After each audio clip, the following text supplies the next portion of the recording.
আটা ও চালের গুঁড়ো সমপরিমাণে একসাথে মিশিয়ে গরম পানি দিয়ে তেল দিয়ে খামি বানিয়ে নিতে হবে। অল্প পরিমাণে নিয়ে পেঁচিয়ে পেঁচিয়ে জিলিপির মতো বানাতে হবে। সবগুলো পিঠা বেশি করে এমনভাবে তৈরি করবেন, তা না হলে পরিবারের লোকজন ভাগে পাবে না। কাঁচা অবস্থায় দেখতেও খুব সুন্দর লাগবে। এবার চুলোর পরে কড়াই দিলাম, কড়াইয়ের ভিতরে তেল দিলাম। তেল গরম হয়ে গেলে পিঠেগুলো আস্তে আস্তে ছাড়বেন। হালকা জাল দিয়ে পিঠেগুলো কড়া করে ভাজতে হবে। পিঠায় এক পাশ ভাজা হয়ে গেলে ঝাঁঝরি চামচ দিয়ে উল্টিয়ে দিন। পিঠার দুই পাশ যতক্ষণ বাদামি কালার না হবে ততক্ষণ কড়ার পরে ভাজতে থাকুন। সবগুলো পিঠা একই রকম ভাজার চেষ্টা করবেন। পিঠাগুলো বাদামি কালার হলে ঝাঁঝরি চামচ দিয়ে একটা পাতিলে উঠান।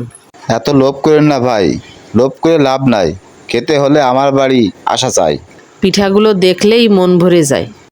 দুধ, চিনি, তেজপাতা, ইলাচ ফল, ডাল ফাল দিয়ে চিনি শিরা তৈরি করবেন। তারপর পিঠাগুলো দুধের ভিতরে ছেড়ে দিবেন। 2-3 ঘন্টা পরে পিঠাগুলো ঠিক এরকম হয়ে যাবে। তারপর খাওয়ার সময় বেকায়দা স্বাদ লাগবে।